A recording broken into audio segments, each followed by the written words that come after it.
I finally found the easiest way to sew a scrunchie. I am not going to take you around like some roundabout way where you have to turn the fabric inside out because that is a pain.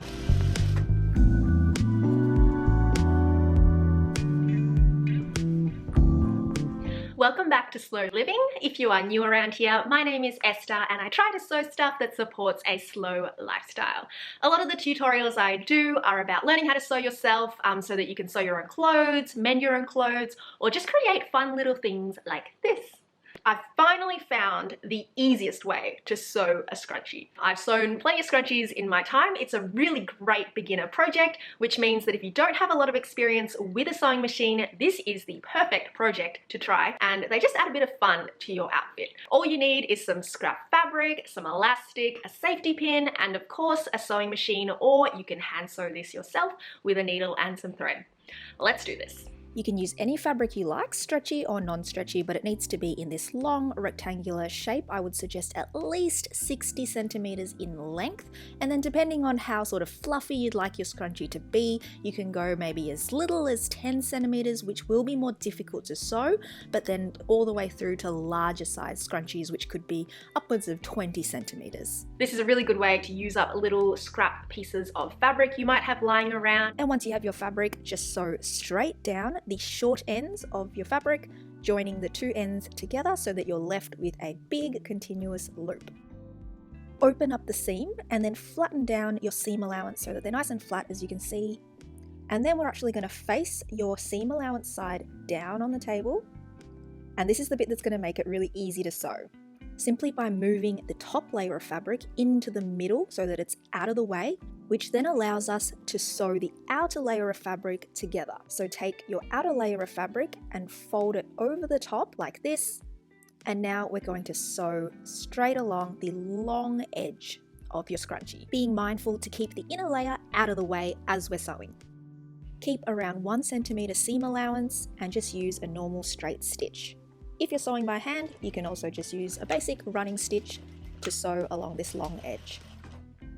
As you continue sewing, you'll find that you tend to run out of space, and that means that we have to start to sort of pull through the bottom part of the scrunchie so that we can continue sewing.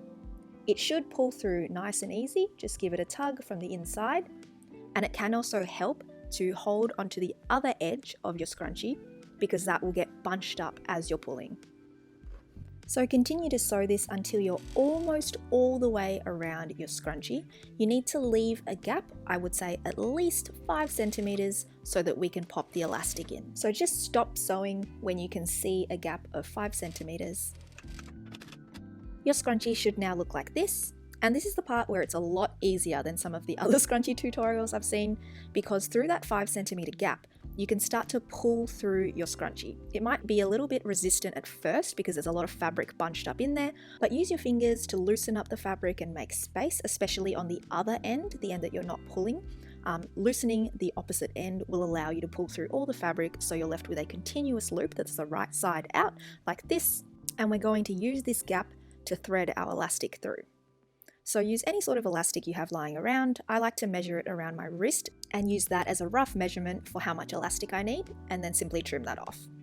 Now we're going to use a safety pin and pop that through the elastic so that it's nice and secure, and then we can use the safety pin as a hard guide that will help to thread all the way through the scrunchie.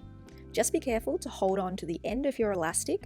Sometimes I put that in my mouth because it helps to never lose the end of it, and then just continue threading until your elastic is all the way through your scrunchie.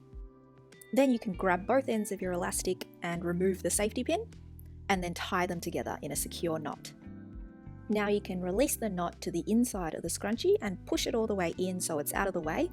And the last thing to do is do a little edge stitch all around the outside of the scrunchie, which is going to help close this little gap that we left open.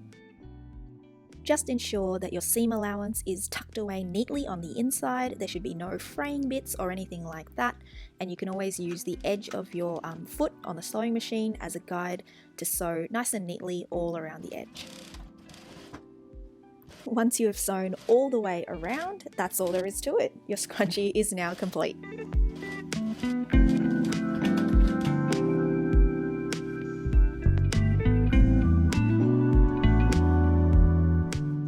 So I hope that you enjoyed this video. I've been meaning to make this for ages because I think scrunchies are the perfect accessory at the moment. So let me know if you had a go. You can find me at Slew Living on Instagram, that's slow with an E. Otherwise, leave a comment if you enjoyed this and do give it a thumbs up if it was helpful for you, and consider subscribing if you are into other sustainable fashion ideas, tutorials, sewing, mending, that kind of thing. Head over to my channel and take a look. Thanks so much for watching. I hope you are well, and I will see you in another video soon.